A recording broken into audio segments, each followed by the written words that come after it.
Worked at Regional Science Center, Tirupati, also in District Science Center, Kalaburgi, VITM, and Science City, Kolkata. After Science City, Kolkata, he took charge of director in VITM, Bengaluru. He's BTech in Mechanical Engineering, MTech in Mechanical Engineering, IIT Madras, and MS in Science Communications from BITS Plan. Our co-chair is C. Suman Thapa. He is director, Science and Technology Council in Sikkim. He is PhD in botany, and he is looking after all the development SLT initiatives in the state. Sir, thank you, and please now the session is yours. You can call one by one, and thereafter we will.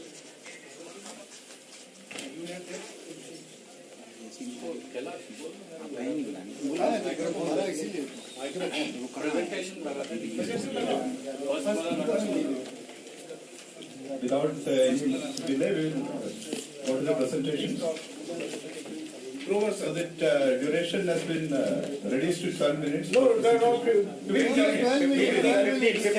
keep 15 minutes, sir, please. First presentation. Sri Pramod, sir. Sri Pramod Grover, Director of Science.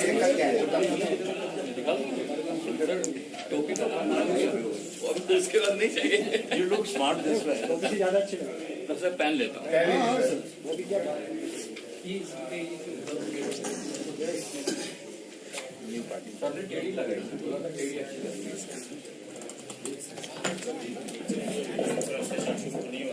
Good afternoon, everybody.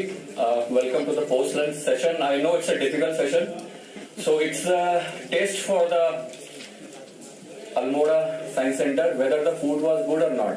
Because if the food was good, you all be sleeping, and then my task will be easy. If you are awakened, it means food was not good. Anyhow, jokes apart.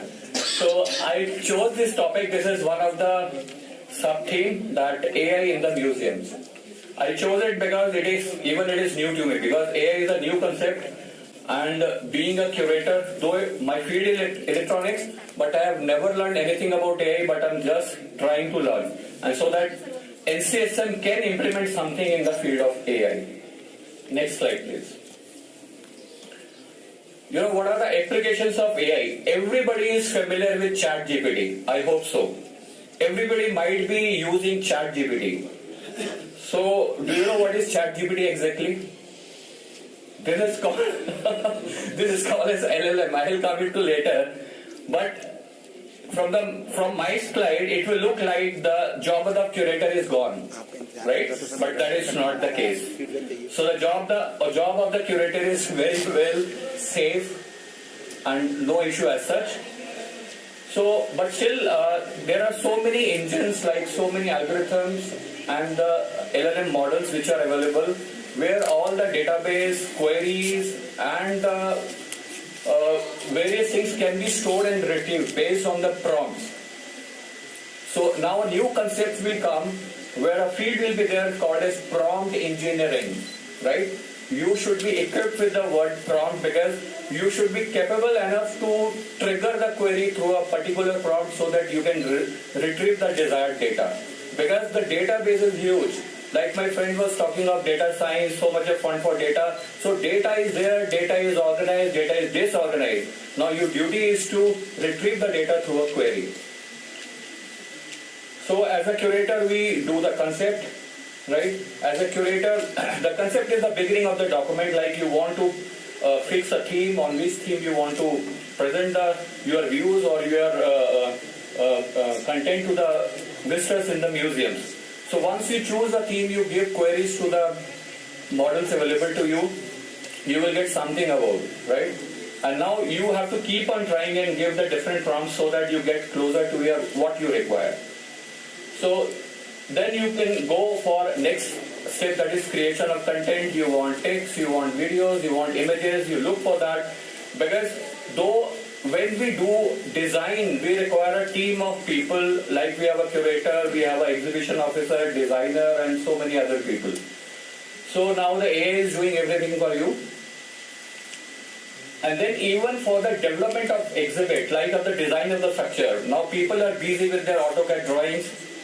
They are doing drawings in Corel Draw, measurings, they are putting the materials, I want this material. So even with the help of AI, they can tell you for designing such thing which materials will be required. They can give you the specifications, they can give you the parameters, they can exactly fix the dimensions also once you tell this is the area available to you and you want to make this exhibit.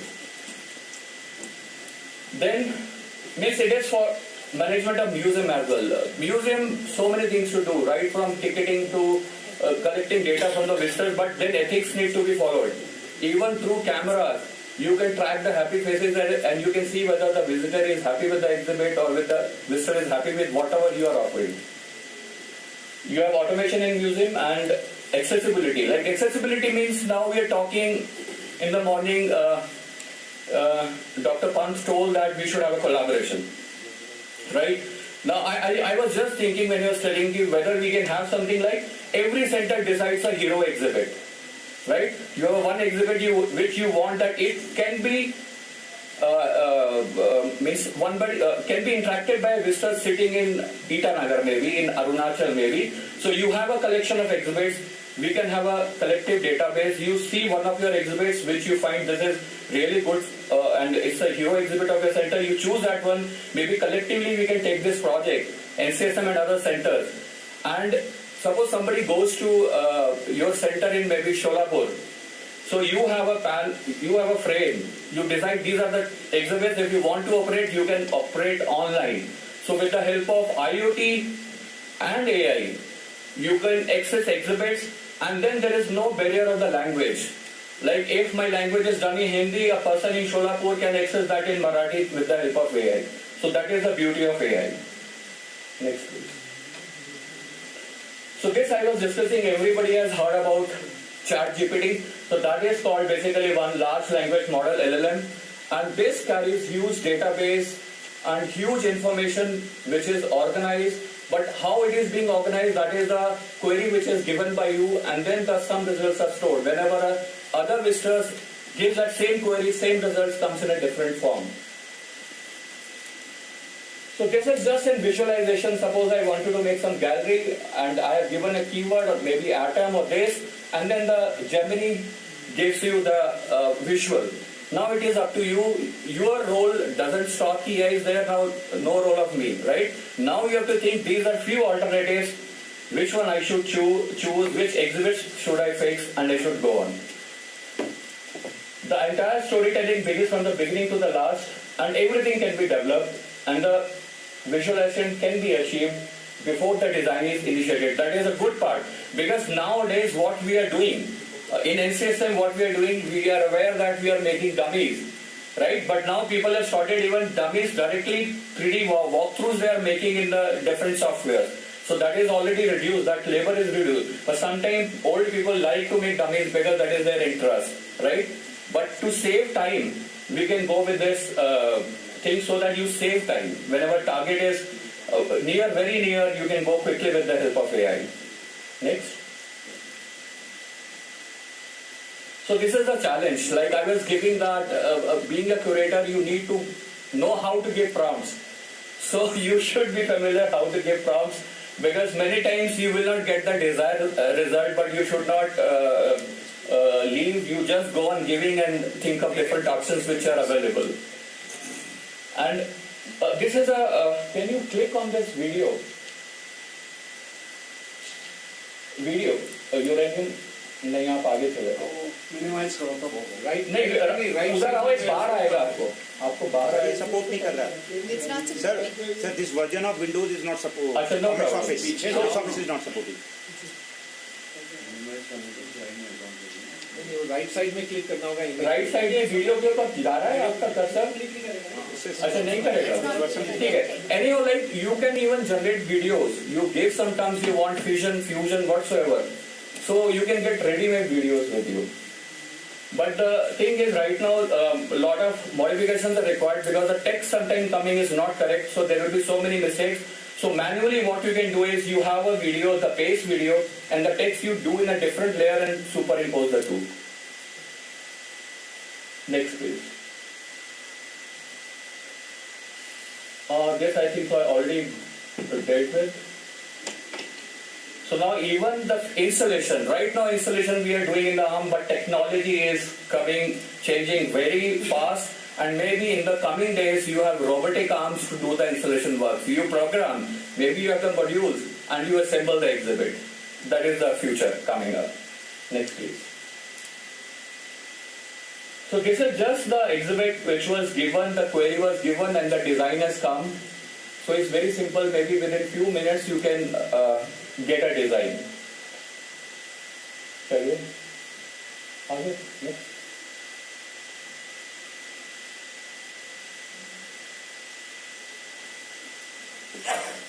So this is I was talking of that everything detail you can get, the material, the dimension. You did not know AutoCAD, you did not know Corridor, everything you can get in hand. Please next. So methods of interaction, because slowly and slowly the future, like museum, what is the future for the museum or center? We are doing lot of interactivities, like pressing a switch, you come near and you get interacted with the exhibit. In COVID, we did it. You know what we did is, because in COVID, lot of sanitation problem was there. Like you touch the exhibit, we need to sanitize the exhibit because the other visitor will come, so the infection may carry. So that time we developed QR code, like all the exhibits which were there with the switches, we developed a QR code, place it, and with your own mobile, you are able to interact with the exhibit. So this way, now we are gesture based, like you wave, you do this or do this, the exhibit is getting activated. You have OCR, you write something, show it to the exhibit starts, it follows you.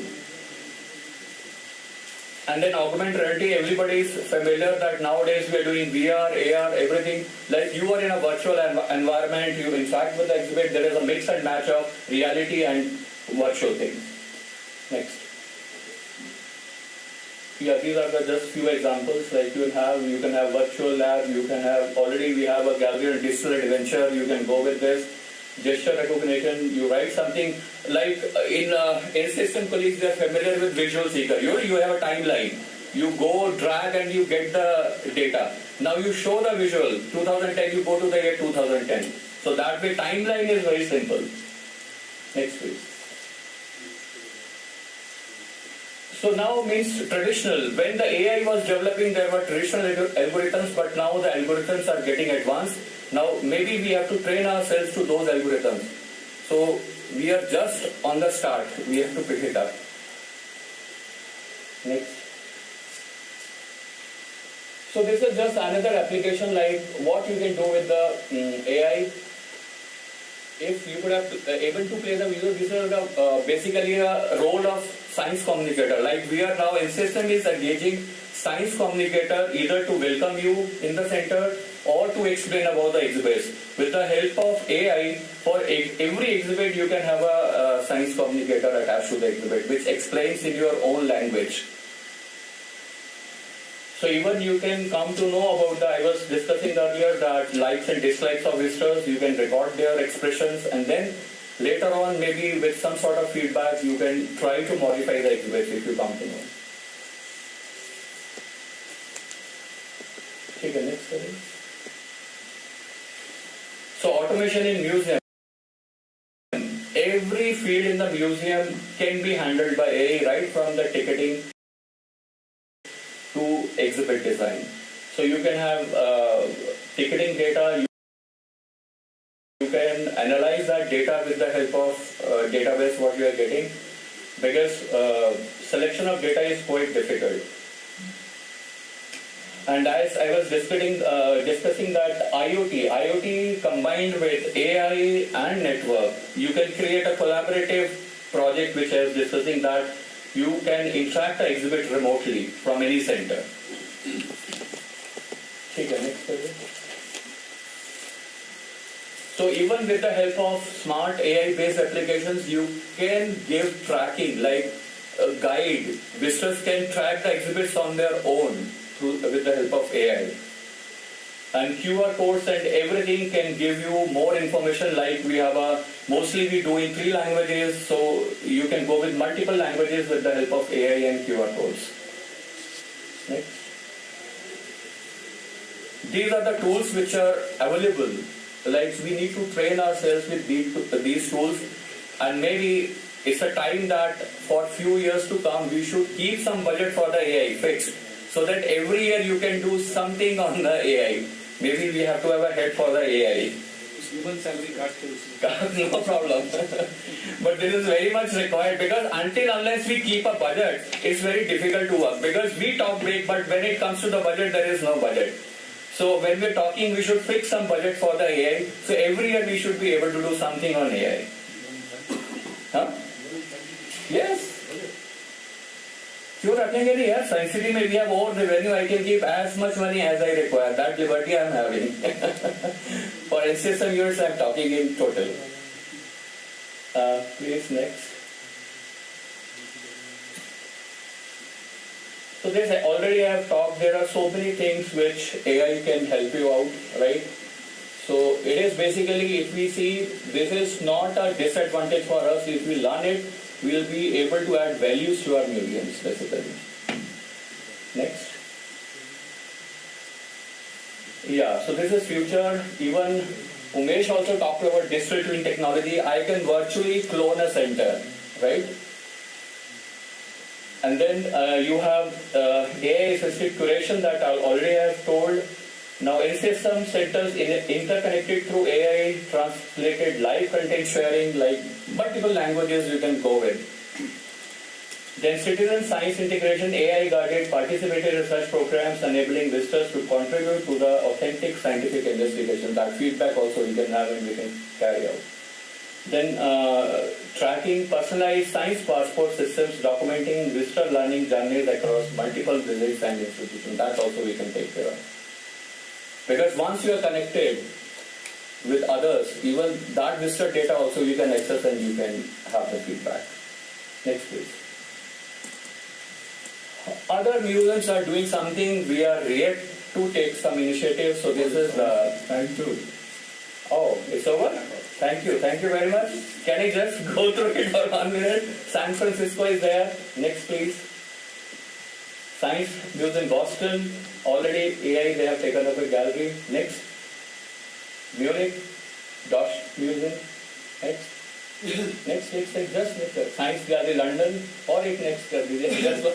So this is, as wanted to say, UNESCO's 2024 assessment concludes that artificial intelligence will not diminish the museum experience, but rather enhance accessibility, engagement, and educational impact when implementing thoughtfully. So it should be in our hands.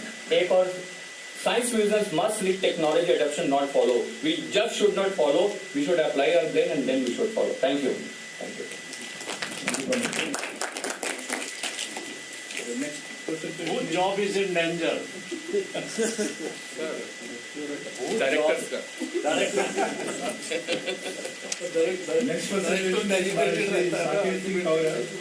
He's a curator in INSESM and a total coordinator at the Regional Science Center Bhopal.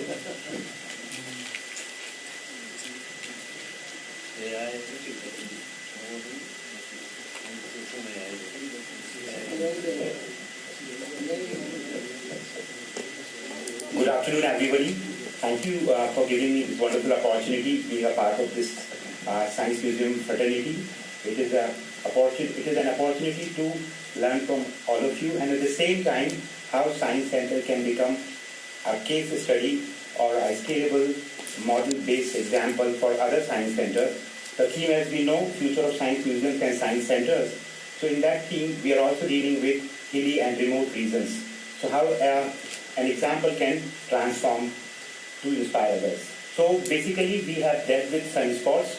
Since last 3 years, continuously, in the daytime astronomy, we have started this program, and we have been receiving huge appreciation from the visitors, even policymakers, even bureaucrats and other stakeholders of society. So I'll go through very quickly considering the time challenge.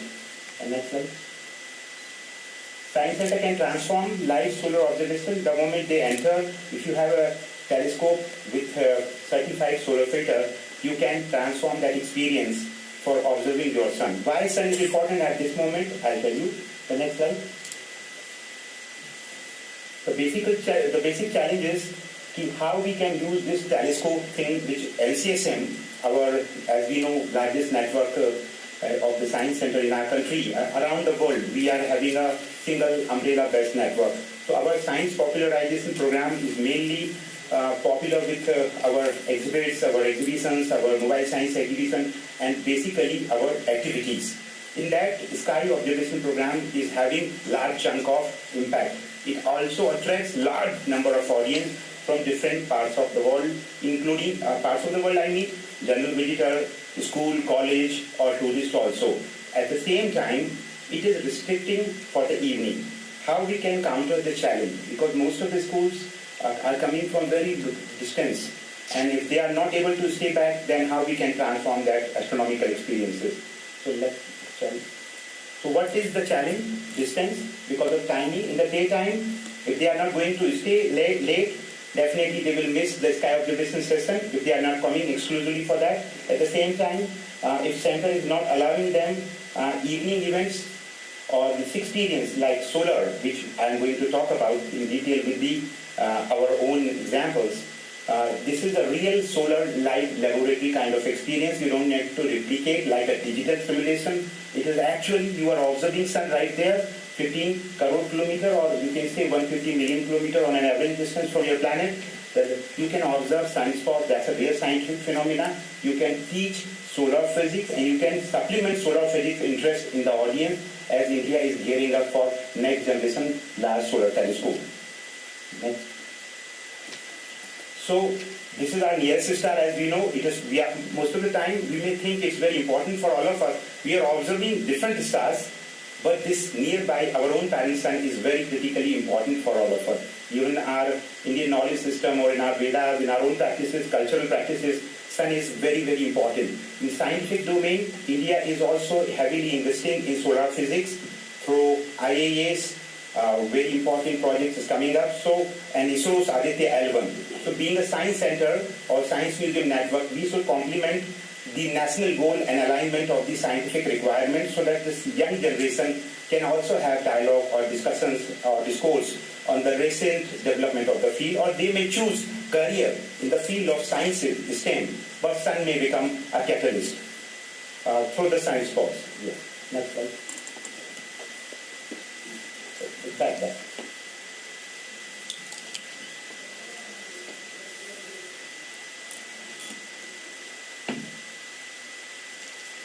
These are the actual satellite images of European Space Agency and the NASA. You can see why sun is very important and how we can use our science center through telescopes.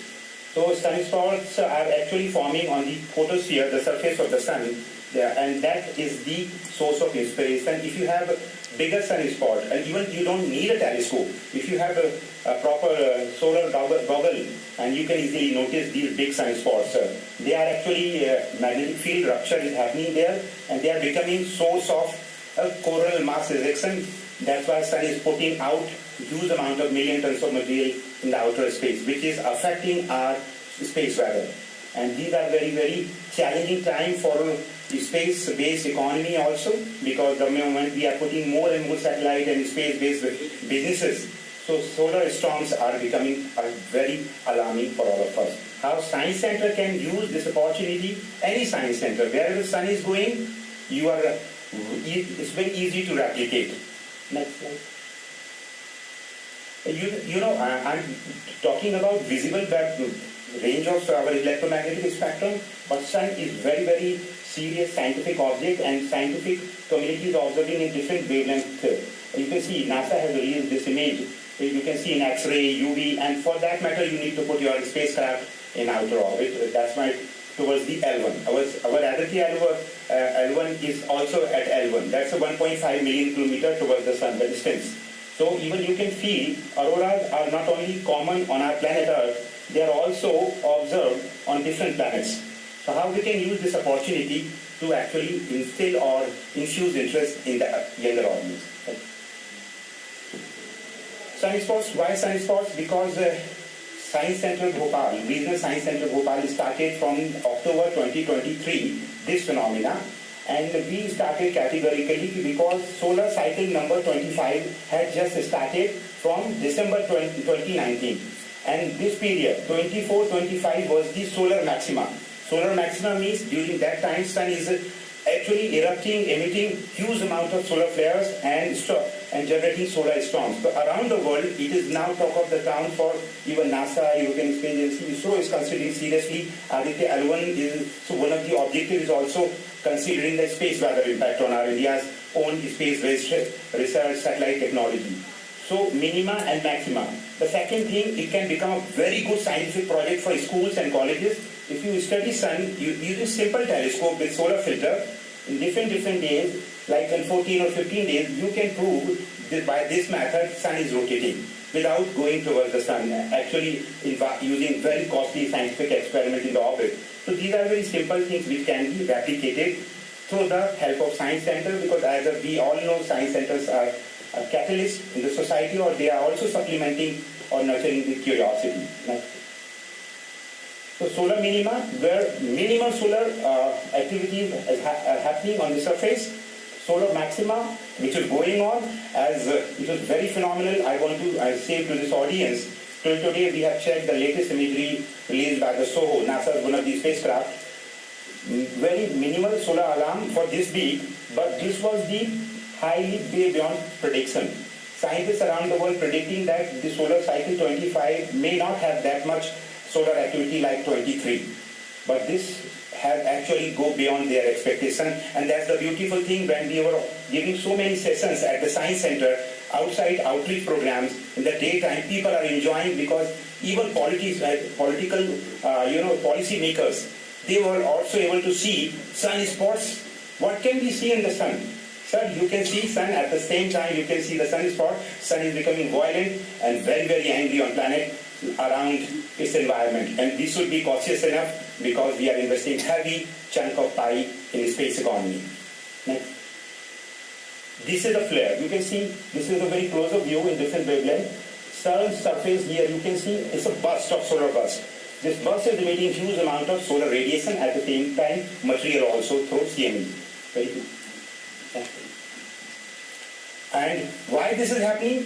This can be very triggering event for the school and college students, even for research projects, if they want to continue, because solar minima and maxima is happening because of the reversal of magnetic alignment of sun. North pole to south pole to north pole, and it takes 11 years. And during solar maxima period, when sun is very violent, that time this reversal is happening. That's the reason solar storms are very, very violent and very dangerous also for our space weather. Can you go next? Yeah. Now, if schools are coming or colleges are coming, then during our sessions, our team, we are trying to teach them indirectly how they can use this study, and they can have discussion in their classroom. In classroom, projects can be converted based on their field visit to their nearby science center. So this is not an example or the example for regional science center Bhopal. It is an example for any science center which can replicate. So it's a very interesting part. And this is Regional Science Center Bhopal's campus only. You can see it has a multiplier effect, ripple effect. Earlier on the picture you see ripple effect. They can convert and generate curiosity and become a real serious scientific discussion in their classroom. As we all know, we say non-formal setup. Non-formal means we are not forceful learning environment for them, but we can induce or trigger their interest towards the science and technology through this beauty. Next. Here, knowledge base, because it can lead to even research. India is now no more as just a follower, we are also leading in this field. I'll tell you in the upcoming slide very quickly why. Solar physics was always a very important part of Indian theoretical physics. PRL Ahmedabad, IAES Kodaikanal Observatory, they were very much serious about solar studies, but most of the data they were using internationally. So the PhD students are going, but if you can expose school mind or college mind, they can choose very early whether they are interested in this field, heliophysics. This is actually important part for future space engineering. Here, this can lead to questioning, interpretation, and definitely discussion, and ultimately collective scientific reasoning. That is one of the objectives of our council also. How we can transform that experience that can trigger scientific culture in our society for generating inquiry-based learning. Next slide. And space weather is very serious business we may not be familiar with, but whoever is taking international flight with a longer route, The pilots are very concerned about it. Whenever solar storms are coming, they have been alerted through the international platforms. They have to shift their polar orbit, polar route, and with little different latitude or maybe different detouring. And it is affecting communication, satellite safety. You can see Sun system considering the time challenge. I don't want to go in detail, but very interesting. I want to say very quickly, if your solar storm is coming, like we received in 2024 in May, that was one of the biggest solar storm of this solar cycle. And recently, on 5th of February, we did a big program, and that had an impact in the society also. We'll come to that very quickly. They have a big challenge, radio blackouts. Radio blackout means the ionosphere is getting ionized, and that is affecting your reflection of your radio signals. So longer communication of your aircrafts cannot be easily communicated. Even satellites downlinking and uplinking through that microwave or radio channel band is also getting affected for a few minutes or few hours during sunlit. This is basically problem towards the sunlit Earth atmosphere, because solar storm is coming and that is affecting and swirling in towards the pole. They are generating auroras. Next slide. And very important, as this world is becoming global, and as we say, India is also leading, we should not be always a follower, science tourism. So these activities should not be restricted within your campus. You can have outreach events in different popular places where you can have this kind of dialogue with the general audience also. They can actually respect their sun. It is not only giving a life, it can also affect your life heavily. So you need to be ready for future space exploration with better understanding of your own star. And that's why our identity can be built up. Science Center cannot be left over as just an optional visit. It should be a mandate or mandatory option for curriculum-based or formal education institute. We can experience anybody, but you have to purchase small ticket. Anybody without your background, you can experience the world-class science without too much scientific jargon. Next, very good. Aditya L1, we don't have the afternoon. Yeah, next. This is a very important slide which I want to convey. In recent union budget, Government of India has announced 4 mega solar astronomy-based projects. Basically, the top one is National Large Solar Telescope, MERAT. This is in Ladakh near Hanle. They are coming up with this telescope. And this is a huge investment, and it's a really dream project of IAEA and related community scientific institutions who will create that kind of ecosystem in our country at the school level. We, science centers, we science museums can become that platform or base. We can actually trigger that level of experience in an early age. If they are interested, they can go for internship in research institutions, they can join project of development, and Aditya L1 will be supplemented by this telescope. So India is getting huge mega investment. Department of Science and Technology. Can you please quickly wrap up? 1 more minute. Okay, sir. Wait, very quickly. Next. And glimpses of our events of sunspots observation. Next. For the schools, you can see. Next. So many sessions we have been conducting for the college. Next. And for the, you can see for the journal visitor. For the soldiers, for exclusive audience. For little ones, we have selected a few pictures. And here, serious study during summer vacation course, we tried and tested 2 workshops continuously in 24 and 25. That sunspots observation in melas, outreach events even in big events with the collaboration of Honorable Chief Minister of Madhya Pradesh also and other ministers. Next, for the cabinet ministers, for the other policy makers, and for the vice chancellors of different universities, so that they can use Science Center. This is a very famous place in Bhopal, MPT Boat Club, for the general public, in collaboration with MP Tourism. And the last, very quickly, recently on 5th of February, we had a very mega solar burst. So we organized quickly, within less than 24, we got alert, and then organized an event for the school audience. See the impact, how Science Center can be a role model. This was the Sunspot AR for active reason 4366. It is just a diameter of around 15 Earth. If you can align up 15 Earth, that kind of interest was in the audience. And you can see when we organized the event, and after that we shared with the media, all leading newspapers actually carried that story, and that became visibility of that event also. Next. Very good. Next. And then the last, idea, execution, and impact. So this is how we can be a scalable model for any science center, even in this hilly region or any remote region where science is an ample opportunity. And RSC Bhopal can be an example for any science center. So we are also learning. With our feedback, we are improving. And the last slide. Now, it's a shift time. We should not always be following global north. It's a time to shift from global north to global south. And India can also reposition itself, or herself, to be precise, for all global south countries as an example. Thank you very much for listening and giving your time. Thank you. Thanks, Sandesh. Next presentation is jointly by Dr. Shonali Chinaya and Mr. Anil Chinaya, Directors of Curiosity Science Discovery Center, Bangalore.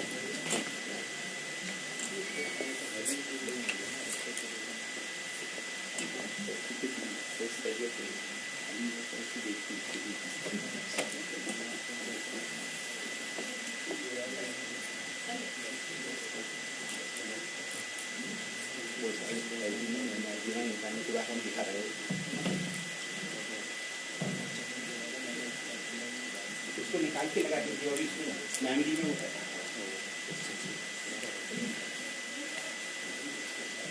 Okay. First of all, I want everyone to wake up. So can I have one clap? Oh my God. One more. Follow me. Okay, listen. 1, 2, 3. Suno or karo. See how hard it is to make one group of people, all scientists, to follow one simple rule. Very difficult. Imagine AI doing that. All right, Abhi. I'm going to wake you all up.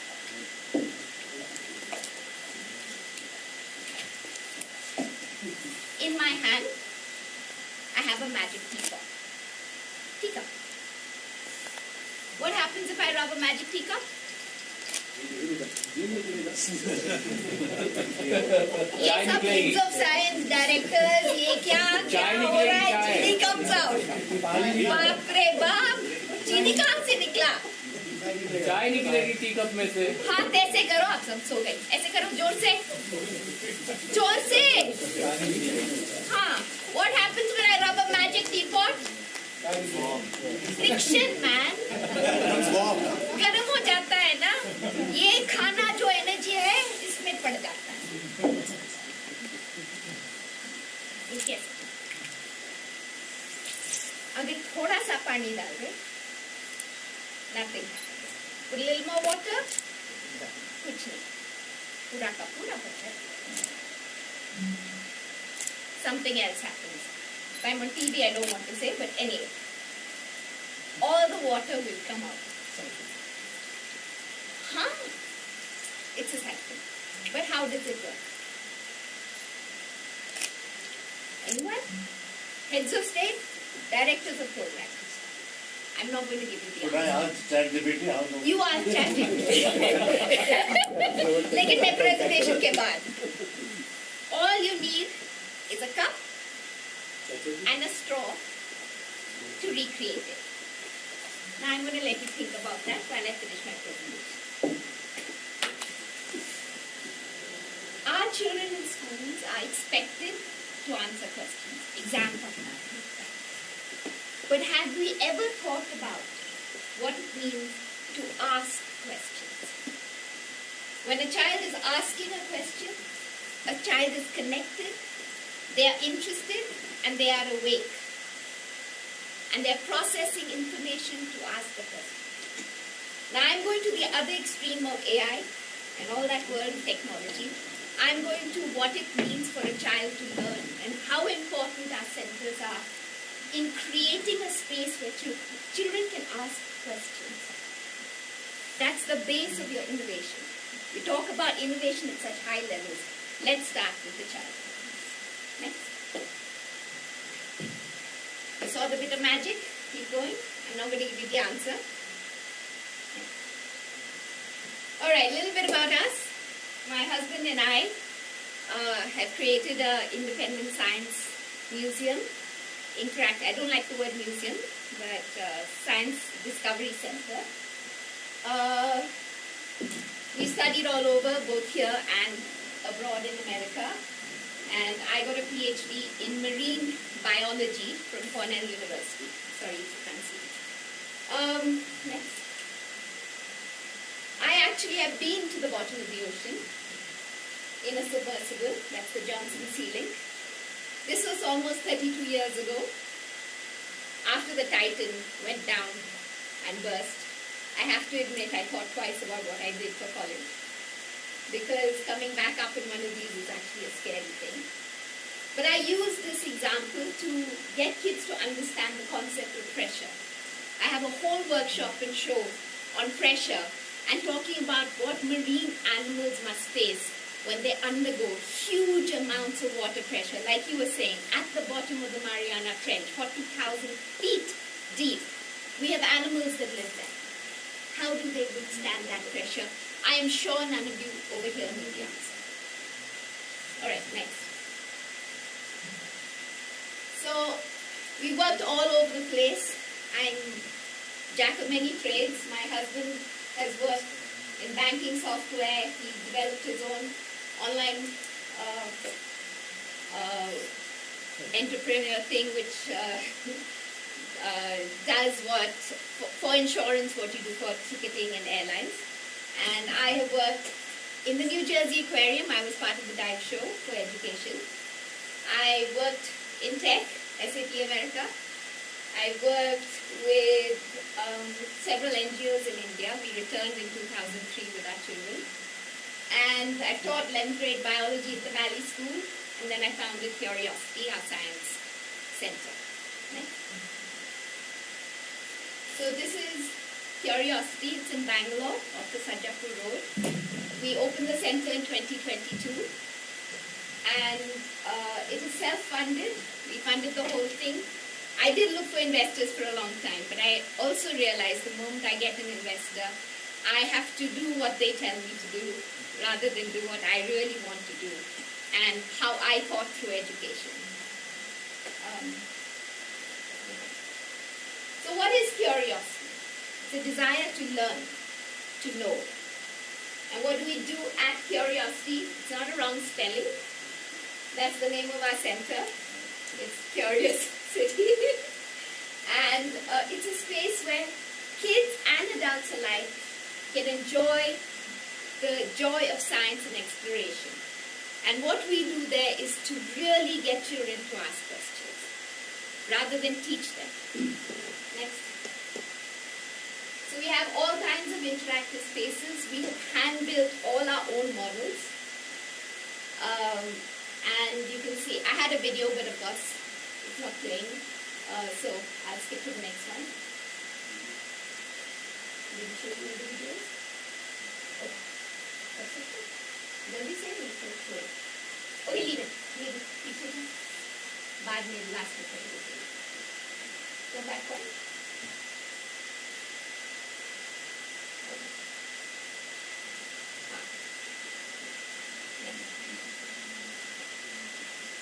All right. It's not on this. Okay. So on weekends, we engage with the publics. We work with kids aged 3 to 99. We have various different areas. We have a young children's science play. We have an entertainment zone with illusions and darkened spaces. And we have science labs on topics. Every year we change out our science labs and we curate and do all of it. It's a team of 10 that does everything together. We create all our science labs and the science behind it, everything else. One of my main tasks I find at Curiosity is to train my educators. Now you've been working with words, mentors will come and somebody will do it. AI can talk. But how you interact with children and how you teach the same exhibit to a PhD versus a 5-year-old kid is completely different. When I'm talking about atoms to an 8-year-old child, I don't start with this is an atom. I ask them what do they think an atom might be. Most of them will know oxygen, Some of them will know hydrogen. They will all know gold. Some of them know silver. You start with those basics and then you build it from there. And that is what I'm trying to say, is how we educate our children, how we train our mentors is so important when we are teaching science. It's not merely about the exhibits, it's not merely about what's out there. It's how we communicate the science to children that is really, really important. Next. Keep going. Yeah. So right now I'm going to be talking about two main concepts. The importance of asking questions and how it enhances scientific temperament. And the second is hands-on learning in a digital world. Go ahead. Next. So one of our challenges of science education is, go ahead, next, going from this to next, this. This is a child engaged. Why are we training children just to answer questions? How can we train them to look and see and observe? That is so important for children to learn. Go ahead. So, why is it important? India is now poised. We have a huge bulge in demographic that we can use into the future. But unless we train our children, unless we make them think and innovate, the word innovation doesn't really come from build this, build that. Innovation comes from within. It's the curiosity. It's enhancing the curiosity, enhancing the questions and queries. We need to use that in an AI-driven world. Even AI cannot work on its own. The prompts, like he was talking about, are so important when you're using AI. How you tell AI what you want. Similarly, training children how to use AI, how to understand, how to conceptualize is so important. Our education really needs to go beyond rote learning. It's getting there. There are changes that are happening, but not enough and not fast enough. If we want to utilize this huge bulge and become the next world leader in innovation, we have to start now. And I think our centers are going to do that. Last one. Also, there is a huge split between the haves and the have-nots. You were saying in the Pahads, we don't have this whole digital world, everything else. In the villages, they're not there yet. We still need to reach that population. So yes, as much as AI is important, we have to not forget the vast majority of our children are women who are being left behind. I mean, look at this room, there are just two of us here. In a 1,000 to 90 ratio of Indian population, why are there just two women in this room? There should be a lot more. If it's 40 people, there should be at least 8 of us. Or more. So, how do we get children interested? Let's go back to the basics. Next. So when we teach, let's start with things that children know. Everything we teach in physics, chemistry, math, biology can start at home. You can ask kids, or you can ask them to go in a garden and say, what do you think? Come up with questions. Why do trees flower at only certain times of the year? Why do some bananas float and others sink? These are such simple questions, but you can get your children really investigating these answers. Get them to go out, find these. Why do bugs walk on water? You don't have to start with cohesion and, surface tension. You can start with something simple. Look at the bug. Think about what's happening.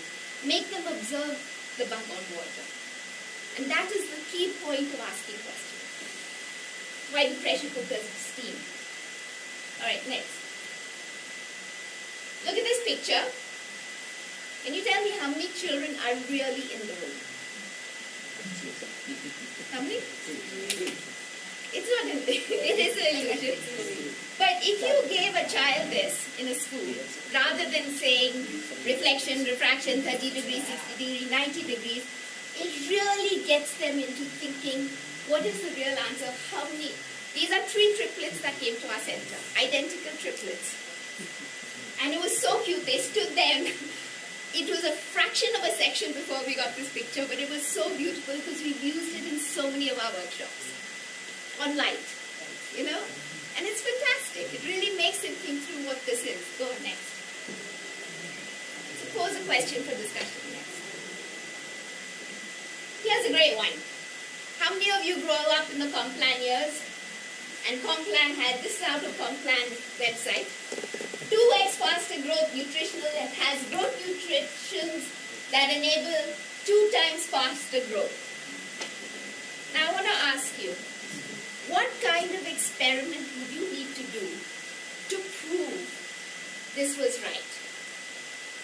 Take Kaplan every day and measure. वो तो Simple exercise. measure what? Your child's growth. How do you know? Maybe if they didn't have Complan, they would have grown as fast. You could have given them bananas. Maybe they grew as fast. That's another thing. So You can't prove, and that is why the statement is not correct. only Complan, but you don't know if it's 2x faster. Only Kaplan. You choose a sample size of 100 and then give to all 100 and what? then 100 kids. children? Huh? So you do an average of 100. Yeah, it's like a drug Okay. test you do. But if I for took 1 day. 100 Indians and 100 Americans and gave the Indians Complan, they won't go as big. नहीं चलेगा. घर में दो Okay, keep बच्चों going. एक को Kaplan एक को Keep going. Since you can't prove, you Keep cannot going. give this way. These are some of the questions our kids have asked. Why are rainbows round? Are mirages longitudinal waves or transverse waves? It's a beautiful question. The child went to a desert and saw a mirage. There's lightning bed water towards it. And why is the salinity of our oceans at 33.3%? These are fantastic questions, some of which even we can't answer today. Keeps on going. All right. I went to the London Science Museum last year. Everything was digital. Everything was digital. And as much as digitization is important and is the future, we have to understand how difficult it is for children to only learn in a digitized world. As much as we have that, we need to have a hands-on learning arena too. Because, go ahead next. This is curiosity. Next. The benefits, of course, vast information. Negative, how do you know what information in there is correct? Okay? It helps in a lot of fields of giving you ability to understand difficult topics. All right? It builds digital literacy. You can, a lot of your personalized goals can be achieved with individual learning. All right, I'm done. No, last. Only I got the bell. I found the All right, I'll just keep going. This is my last slide. Right now in our museums, we should keep exhibits both hands-on and digital, not only hands-on. Work on educator skills, because how you teach your children is really, really important. Don't just say mentor ko page diya, because you need to know what your mentors are doing with your children. Encourage children and visitors to ask questions.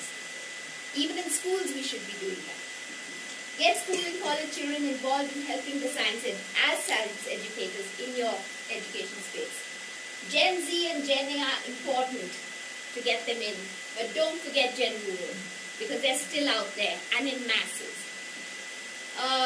Future, I think we've talked a lot about this already. Make science exhibits, create at least 2 exhibit rooms for their local cultures. So you have innovation inside every single place that you are, every science center. Science labs that students can use in-house for projects. Research project hubs where students can get involved in your centers. Public engagement with citizens, not only to do events with you, but also to drive things like garbage cleanup, use of plastics, encourage how you can get them out there to spread the word of what we need to do in terms of globalization and protecting our environment. Thank you very much. I don't have time. I'm not giving you the answer, you can think about it. That's the joy of education. You You want the answer? Then you have to give me more time. After this Thanks, Dr. Pranali. Next presentation is from the Vikramjit Singh Arora, Curator in Charge, Birla Education Trust Technology and Art Services.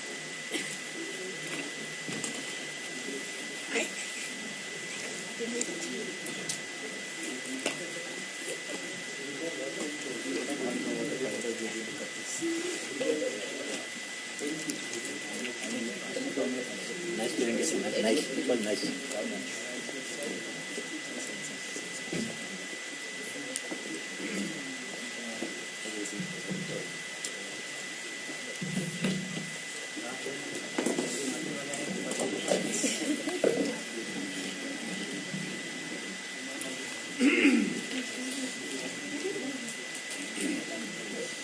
Very good evening. I am Vikramjit Singh from Birla Education Trust Technology Art and Art Training Center, formerly known as Birla Museum Pilani. Respected Director General UCOAST, Dr. Durgesh Palji, Deputy Director General NCSM, Sri Anurag Kumar ji, Advisor Science City, Sri Rautela ji, on chair for the session, Sri Sajju Bhaskar ji, on co-chair, Sri Praveen ji, and all the heads of the Science Museum from all over India. For the theme, Future of Science Centers, my topic is Dynamic Skill Centers for Future Ready Generation. We all know science museums are now no longer merely attraction. They are the essential pillars of our education system. And earlier we started with some passive exhibits, then we added some interactive exhibits, and all of you know that innovation have started and hands-on activities have been started. Now, the next I just wanted to take it further for the dynamic hubs club, a combination of the hands-on activities and the innovation and the digital work. Dynamic skill hubs can play the role of the engine rooms for the modern science centers. They shift the focus from the passive observation to the active creation, that from what to how. What we were doing and showing the things with the help of the exhibits. Now how things work, the student and the people can understand. To bridge the gap between theoretical knowledge and the real world application. Science museums are evolving, as we all know. They are now very much digitally active, and the digital innovation came into account. And the skill development is another tangent of that, to redefine the visitor's experience. Last year we had this conference, and the topic was the digital engagement of science centers, and so much things have been already discussed in the digital world and for the innovation of digitalization. And VR is the one field that already has been, so many science centers are working on it, and time to time, gradually, so many things are coming out with the VR and the AR. Students are experiencing the things, we attract them, we hold them, and then we teach them. We also encourage them to participate in this, to make these kind of AR, VR kind of exhibits, and to project their ideas to the regional, state level and the national level. So, keeping that, the digital and that world aside, that already has been discussed so many times, I am taking another level of that, another side of that, that is the skill-based experience and the skill-based learning experience for the science centers. That is also very important for the students, that I feel. Active learning we are already doing with the participatory exhibits. We are showing so many things that the students can come and participate with the things. They can play, they can work, they can break the exhibit, and we can repair those exhibits for the next week. So that is the one part we are already doing with so many participatory exhibits. But the skill, just to brush up the skills and developing electronics projects, IoT, AI, and these kind of skills can encourage the repeat visitors and longer engagements. Show and tell to build and learn. Earlier we were doing the same things. We were catching the visitors. We are explaining look and learn kind of experience we were giving them. Now the build and learn. We encourage them to make something out of the box, by providing some kits to the visitors also for shorter span of time. We are planning it for the longer span of time. It's a proposal. And these were the activities, some of the activities that we have started with after the inception of innovation hubs at our science center and other science centers. We are very thankful to NCSM for starting that innovation hub at our science center. In 2017 it was started. Then we have realized that students have started coming to us with their innovative ideas, and we help them to bring their ideas into reality. And we called retired Director General NCSM to encourage the students and step into the world of innovation with the joy. And I still remember the memories, the smile on the faces of the students when he conducted this session. So today when I saw him, I just from my database I took this slide and put into my PPT. Is elephant in the room?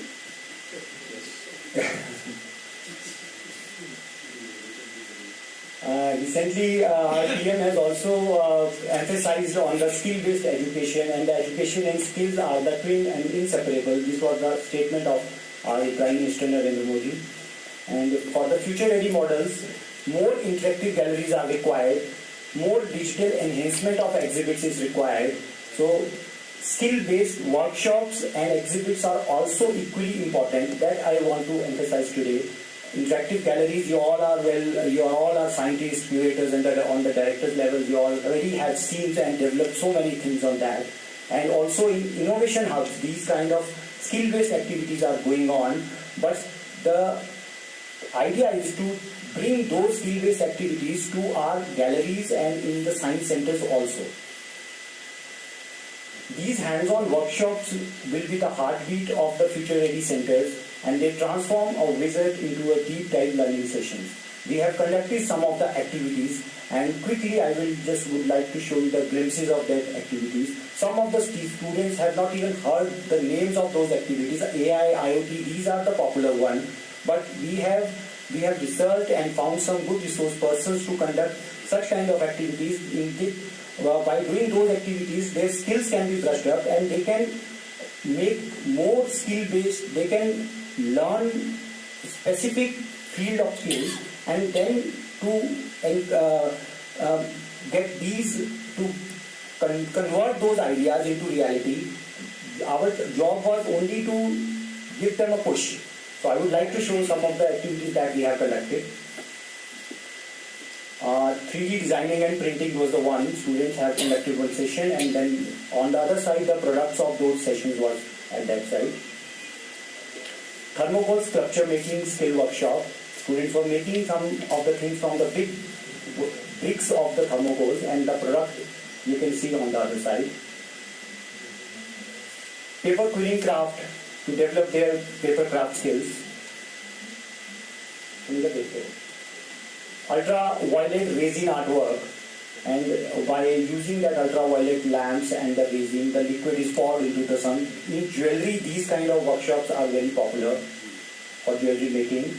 Moonshcraft, from the raw material, these are the products that the students have made, and time to time we conduct these kind of workshops frequently to encourage more students, more visitors to just bring their curiosity, bring their creativity out of there.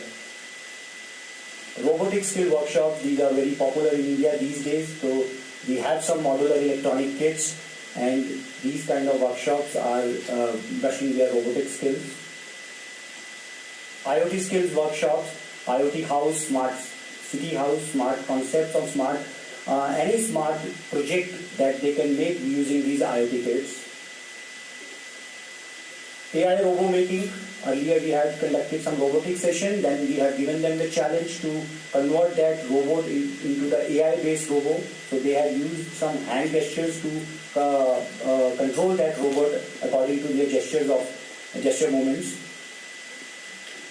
POP and fiberglass is another field. POP and fiberglass skill workshops. Digital logic skill workshop. Basic electronics, from the very basic things of the electronic components, they use some and make some circuits out of that. Jute craft, basic electrical skill workshops. In their very day-to-day activities, they have seen so many digital appliances. So we have conducted a workshop to just giving them the exposure that what's behind this and how things work. E-waste to art workshop and the best use of e-waste was another side of that. They were given a challenge to use that waste electronic not only into the art form, not only as a showcase, but to use that waste art material, waste electronic material into some useful items, maybe electronics, maybe of other household items. Suppose a pen stand can be made out of some of the electronic components. Batik, it's a wax resist dyeing technique that students have used and dyed the cushion covers. An outdoor exhibit we have displayed on the grain, pulses and spices. The visitor has to identify which spices, which and the other grain and the pulses, and they have given us the idea from that we can make a collage of that. So we have conducted one complete session from this exhibit is converted into a workshop. Their collage making skills have been improved with that. On another slide you will see the collage made of all the grains and the spices.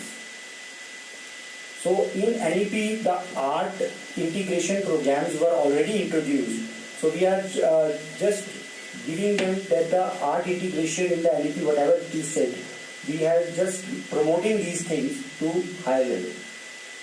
Lakh, decorative art skills. I'm just giving the names of that because you all know how these workshops can be converted, how they made these kind of projects from when the material is provided to the students. So I am just giving you the glimpses of that due to lack of time, not going into the details of the workshop. Arrow modeling skill workshop and drone making, and recently we have conducted a workshop for assembly of the drones and then to convert those drones into some projects which are useful for the Indian Army, because when the Operation Sindhur was conducted, after that it's very popular among students to make such projects. So we have conducted a droneathon and we named it Yodha Droneathon, and students have given their ideas to make drones which are helpful for the Indian Army and other processes, and then we are taking their ideas to the mentors so that their ideas can be taken to the reality. Soft toys craft skills, it's another craft workshop. By designing and cutting the fabric, they have to make these soft toys. Macrame, it's another Japanese art, the art of knots. By using small threads, the decoratives are made. Students are making with those threads you can see, and the final product is on another side.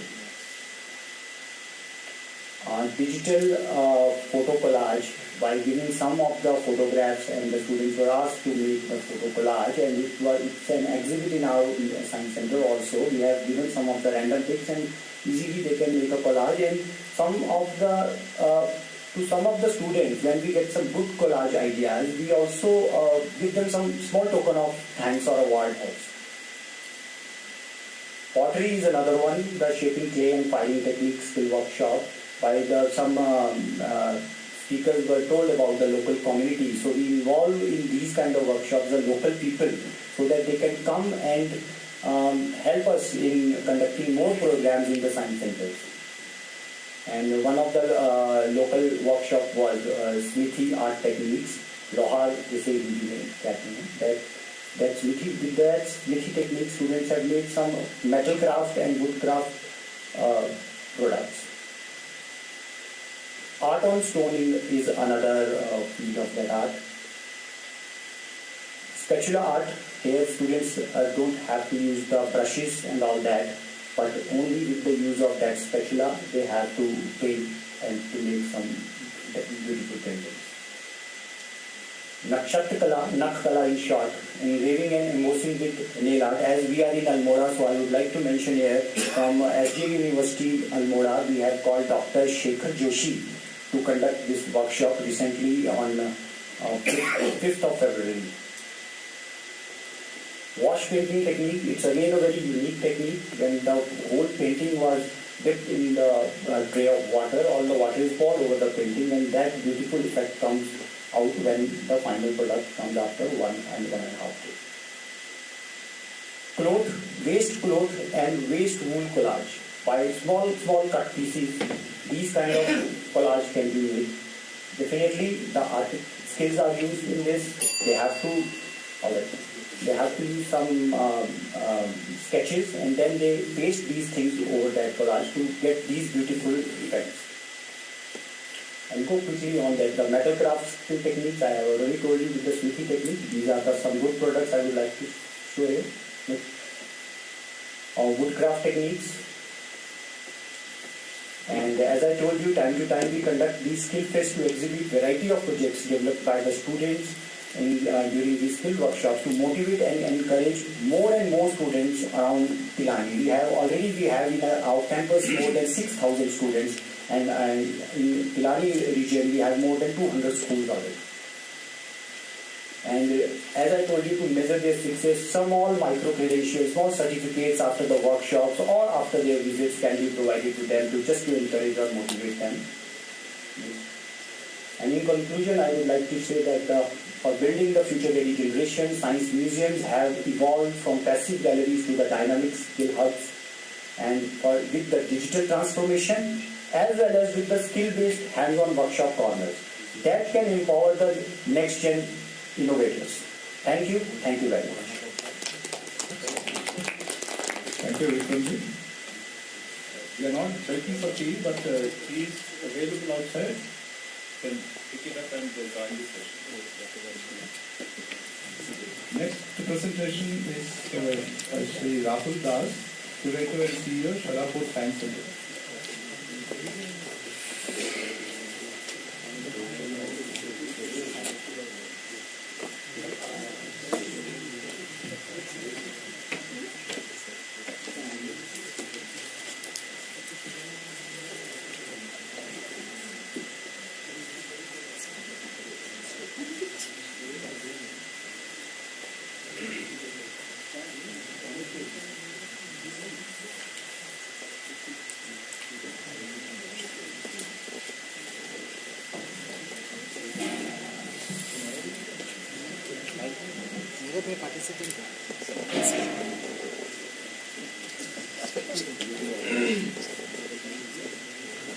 Good evening to all, respected chair, co-chair, and the delegates present here from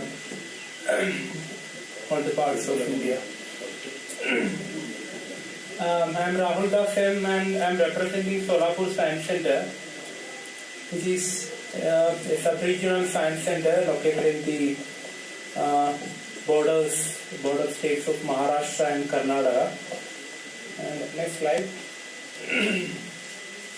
So this is the location, and this is an AI generated image. Next.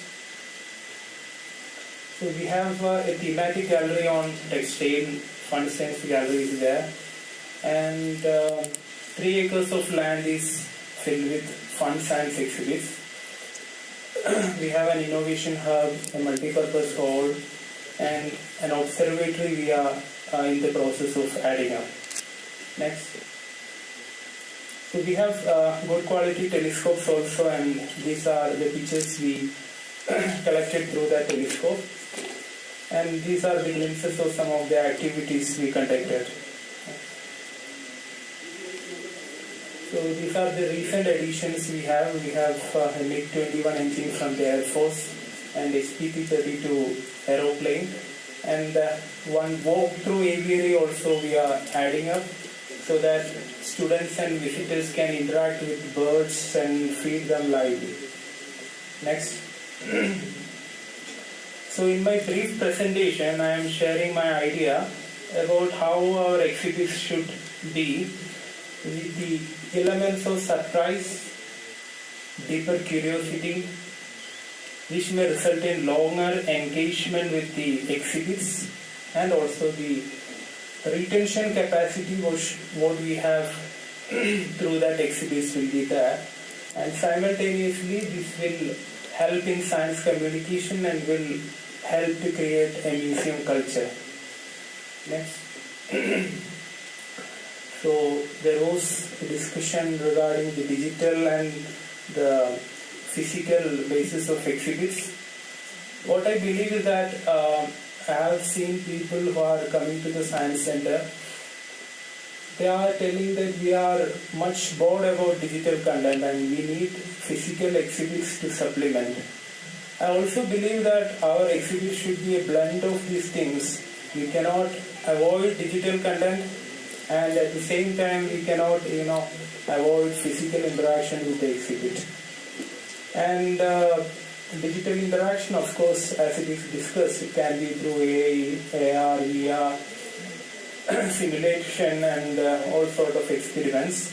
And each exhibit could be a blend of these things. Those who prefer to have more interaction through AI can be given that opportunity in a phased manner, so that depending upon their interest, they could interact and learn more and more. And this may, I think, reduce this information fatigue which is happening in many of the exhibitions. So as I said, the physical interaction should also be there. And by doing that, the basic concept through physical exhibits shall be there, and it should not be like this, that the digital content should be there to get a basic idea of the exhibit. So the physical exhibit should itself will be able to represent the content what the exhibit is there. Next. There should be, of course, another way to supplement AR, VR, immersibility, etc. should be through these theaters, and there should be a place so that apart from a fixed theater level thing, there should be opportunity of interaction depending upon the taste of the visitors. If they want to fly an aeroplane, they should be able to do that. Such sort of inclusion should be there in the science center. Next.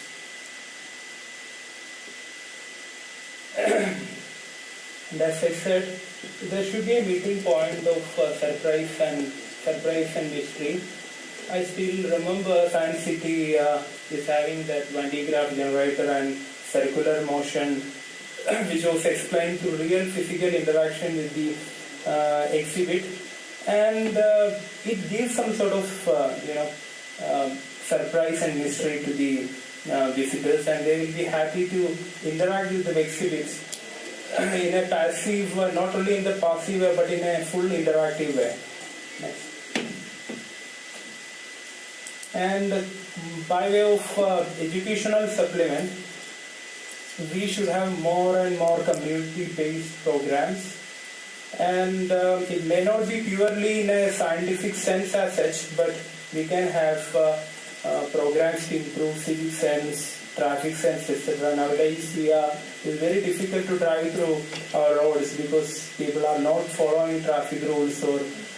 So we can have such sections with the people around. We can educate children right through the science center.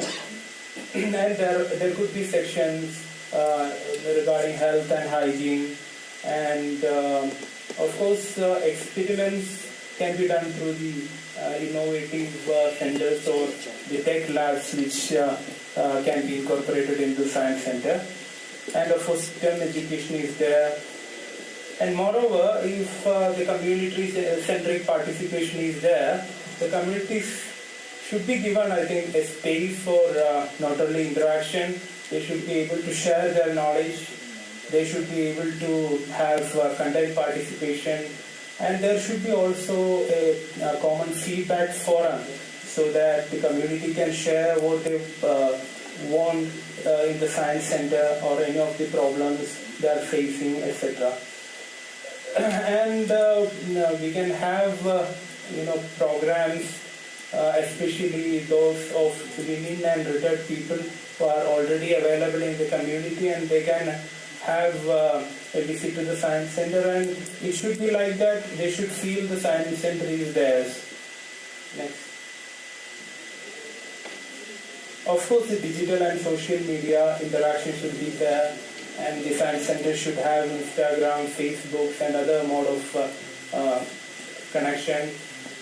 There could be posts, online videos, threads, infographics, live streaming, etc. for all the programs, live programs, interactions, etc. And digital technology should be used to implement things which are otherwise very difficult to explain through physical exhibits. So complex scenarios can be simply explained through the digital technology, or it can be a story-driven or cartoonic approach in the exhibitions.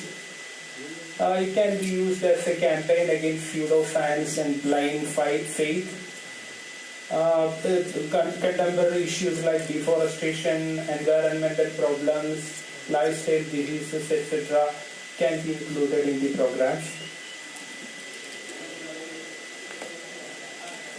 So it could be in a way that we can reach innovative outputs and solutions to our problems. And there may be, in the innovation hub itself, we have water filtration, gas leakage detection, hydroponics, and others, which may we find useful in our day-to-day life.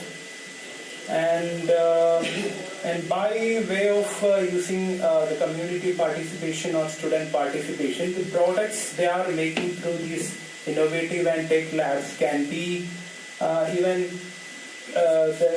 could be a session to sell all these things like 3D idols or LEDs, which can or many things can be sold to the people who are visiting the science center, and science center should have a corner for that, and through that crowdfunding could be also made. And they can have, of course, small exhibits, toys, or some sort of small exhibits or toys or holograms they can carry away when they are leaving the science center. Will give a long impression about the science center. And when we are dealing with the community-based approach, we assume that they are not knowing anything about the science. So, not based on that, an asset-based approach should be there, because we should begin with their strengths, and slowly we shall move towards the field of science. So community participation is a much needed thing in the science center, especially at Solapur Science Center, and can be adopted to many of the science centers if required. I think that's all. Okay, gate for exhibits with private or community participants can be made, and nowadays when people are visiting the science center, they are always demanding whether you have volunteers or guides to explain the exhibits, and this also can be done through private partnership or through community participants. And online or virtual exhibition with remote schools, that we are doing virtual exhibition to those Jilla Parishad students where they are located far away and cannot be coming to the science center, but they are well connected through the internet. And so for them, virtual representation, explanation of the exhibits are part of the program. And another kind of thing which could be included should be the inclusion of people who are otherwise excluded from science center programs, like auto rickshaw drivers, SMC based drivers, state transport bus drivers, or in a way farmers. Now by engaging all of them, we are not only giving a sound propagation about science centers and science projects, and they will also feel that they are also participating in our programs. And we can have stakeholder support by doing visitor-centric programs, or the programs which the visitors need. And it can be even the teachers training programs, and it should be those which shall be demanded by the teachers and not according to our curation in that kind. The traveling exhibition and the space for collaborative approach at science centers, etc. could be explored. And that's all about my presentation. Thank you. Thanks, Mr. Rahul. The last presentation is from Science Center Surat by Sri Divesh Kumar, in charge chief curator, and Ismail our curator.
Good evening, all of you. I know this is the last one, so bear with me. Okay, so the topic of my presentation is reimagining science communication, the Khoj Museum experience from Science Center Surat, India. Next. The traditional science communication is linear and information centered, and object and text heavy displays, limited scope of interaction and dialogue, and effective for reference learning but less engaging today. We have the galleries where we have lots of exhibits, but they are just for knowledge, just for information. Next. So we would like to say that there is a need for change in science communication. Contemporary audience expects relevance and participation. Learning through interaction is needed, and science museum should be space of inquiry, dialogue, and reflection. So this is our Science Center Surat. Two pictures of Science Center Surat. Next. So we have this much galleries. We have a digital planetarium, fun science gallery, SVP Sardar Vallabhbhai Patel Museum, which is now shifted in another place, Diamond Gallery, 3D Theatre, Power Play Gallery, Entering Space Gallery, and Astronomy Through Ages Gallery. So these are the permanent galleries, but now I'm not talking about these galleries. Next. These are the permanent galleries, but evolving role of science museums is from knowledge providers to action learning spaces, from passive viewing to experiential engagement, and from one-way communication to shared meaning making. So next. So I'll be talking about the Khoj Museum. So the Khoj means inquiry. We all know that the Khoj means inquiry, and we should have this Khoj concept in all of us, in students, in older people. We all have this Khoj concept in our mind. So what Khoj Museum is all about? Khoj is a science plus art plus innovation museum, and it is made for children for school ages, means 1 to 10 or 1 to 12. Okay, next. The core philosophy of Khoj Museum is no, please do not touch culture. Okay, encourages interaction, play, and exploration.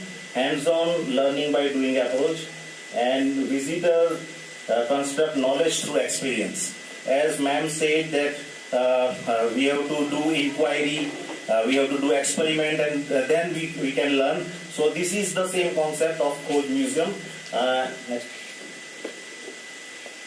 Okay, so Surat Science Center Surat is run by Surat Municipal Corporation. So leadership is naturally Surat Municipal Corporation, and we have CSR support from Gujarat State CSR Authority and the CSR partners, Dakshin Gujarat Witch Company, and exhibit development by Manthan Education Programming Society. And you can say that the project cost is only 52 lakhs. So this is the project. This is the CSR collaborative project between Surat Municipal Corporation, Gujarat CSR Authority, and Manthan. So we have this Khoj Museum where at the place where previously the Sardar Vallabhbhai Patel Museum was there. So it was shifted to another place, and we developed this Khoj Museum and opened this Khoj Museum in 2022. So two main galleries are there, and one dedicated workshop is there, an activity area is there, and okay. So the first one is about virus. So we developed this Khoj Museum in 2022 when the corona outburst just happened. So virosphere gallery we thought should be the better one. So it explores virus and life, history, structure, spread, and impact of viruses, and about public health and pandemic awareness. So you can see that there are interactive experiments and activities. You can see the pictures from Khoj Museum. Students are inquiring, students are exploring, and we have the trained staff for guided facilitation, and they are learning by doing. They are exploring and they are learning. Okay. Next. Okay, so the next gallery is sustainability gallery, sustainable development goals. So we all talk about sustainability, and the next gallery is about sustainability, where initially the question raised by the guide to the student, and they will explore about the answers. Okay. So these are the main factors: hands-on exhibit designed for school students, exhibits based on learning by doing, guided tools for local schools and community groups. We have outreach program also, science on wheels, workshops, and special activities. Next. So you can see that hands-on exhibits, and you can see the pictures that our facilitators are guiding the students, school students, and the community groups, and they are teaching them. Next. See, exhibits based on learning by doing, and they are designed for school students. Next. Okay, about outreach program. We have Science on Wheel program. We reached rural areas of Surat district, and we are doing this outreach program. Next. You can see the pictures. We have this bus, and we are doing learning by doing as a Khoj Museum. Yes. Next, the special programs: Global Science Opera, Summer Workshop, Diwali, and other workshops, special workshops are also organized by Khoj Museum. So you can see the workshop, the small group workshops based on the school curriculum also, about magnetism, light, and such topics. Next. These are the special activities, the Global Science Opera, students from different schools, the teachers or the guides, they are teaching them, they are guiding them, and they make science films and for the Global Science Opera. So in the Khoj Museum, the role of museum staffs is as interpreter and facilitator. So they are just guiding them, they are just answering their questions, and they are also questioning them and let them try to solve the question and get the answer from the gallery. Also, they are supporting inclusive and deep learning through their roaming around the gallery. Okay, so the thing which I want to focus is impact of Khoj Museum. So now Khoj Museum has completed 3 years, and when we are evaluating the impact of Khoj Museum, we can see that there are enhanced engagement among children. I can say that I can say about one child, he always comes. Every Sunday he comes and with his father to see the Khoj Museum gallery. Continuously. For 2 months he came with his father because he loves the museum and loves the activities. Even he has visited 2-3 times, but still he is coming. So this is the impact, enhanced engagement. Then it creates curiosity, and that's why scientific tempers also develop, and students they enjoy learning by doing principle, and they enjoy Khoj Museum visit, and strengthens social relevance also, because we are teaching sustainability and our role of as a citizen, what we have to do and what we should not do. So these type of things also create social relevance and for community also. So these are the key takeaways. Experiential and participatory approaches are essential. So apart from just giving them information through the permanent galleries, we should have such type of gallery where students can learn by just exploring and by learning by doing. Context sensitive science communication is more effective. Once we have some context and we provide them some experiments, provide them some experiments with joy, they can learn more. So that's why this is important. And partnership-driven models ensure sustainability. See, the cost of this Khoj Museum is just 55 lakhs. And I can say that in these 3 years, we have within 3 years, more than 1,20,000 students they have visited. So average 40,000 students they have visited, and we earn almost 45 lakhs out of it. So we can say that in 1 year? No, 3 years. In 3 years. Yeah, 3 years. And this is a 5-year project, and still we have 2 years.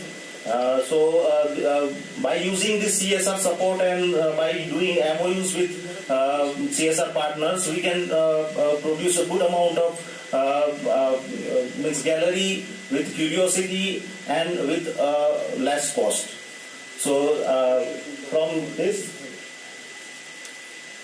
I can conclude that Khoj represents a shift in a museum-based science communication, and museums as active, dialogic and inclusive learning space, a scalable model for science center in India and beyond. Thank you.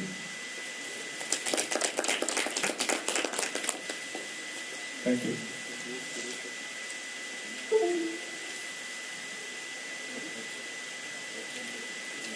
Now we'll have a question and answer session.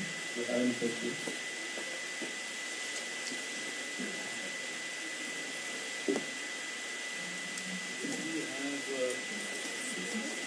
got a question to you. I got a question to you. Yes. Who developed this coach museum? You developed yourself? No, it was a tri-party MOU. Surat Municipal Corporation has given the space. CSR authority, that means Gujarat CSR authority, has funded, and Manthan has developed this. How difficult it is to maintain? Not much. We don't have any problem.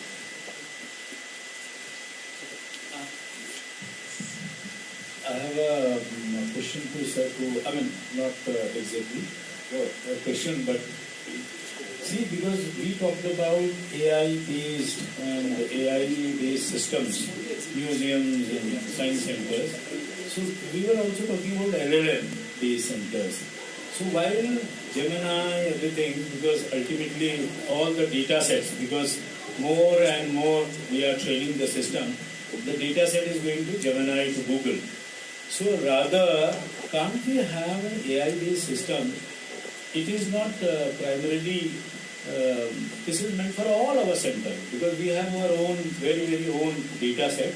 So we can develop, agent to agentic AI, our AI agent, our own AI-based systems. So we can develop our own LLM, number one, because we will be needing our data set. For large language model, we will be for transformer, again we got to train it according to our needs. Number one is this. I don't know if at all it has been developed, so it is shareable. We can also be part of it. Number two, with regard to digital twin, because something very interesting because from Mumbai again it came. And that is something very interesting. If at all we have a template ready for digital twin, like for Kumbh we are organizing in 2027, in Haridwar we are doing this Ardh Kumbh. So we are also looking forward to digital twin for Kumbh. So similarly, and for also for Ganga, river Ganga, for Himalayas, we are just trying to create it. If at all we have this template ready for science centers, so again we can replicate it. This is from our side. If at all it is there, it can be a revenue-based model. It can be something, all the sharing. These are possible. And especially with AI, we got to be extremely careful because ultimately we don't want to lose out on our data. And we know the kind of geopolitical situation is there. More and more, we are making this inorganic system more organic and intelligent, and rather our organic, our learners, more inorganic. So we got to, there is a dichotomy. So we got to be a little careful about it, and especially with regard to our science. And I mean, this is just a thought that I have. If at all you have any developed model, so we can work on it collectively also.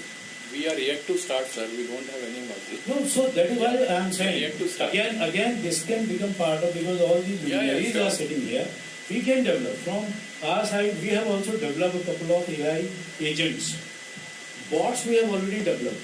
But again, we have graduated from the bots, AI bots, to now we are developing agents. Transformer we are developing.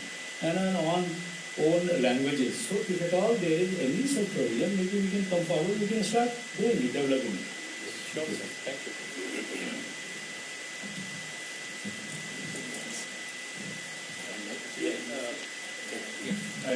Good evening. My name is Cyril from the Switzerland Museum. My question is with respect to Mr. Kumar regarding the recent presentation. Really amazing to see your variety model just maybe 55 lakhs for the exhibits, and you collected 40,000 visitors per year. And one sentence I noticed is that about the role of the museum staff as interpretation facilitators. And I'd like to know more how, when a group of students or public visitors come, how will you treat them? What will be the track that they move towards the museum? How much time they spend? And how special efforts have been made in facilitating the museum experience in that limited resources? Thank you for the question. We have 4 staff in our Forge Museum, and these 4 staff is from the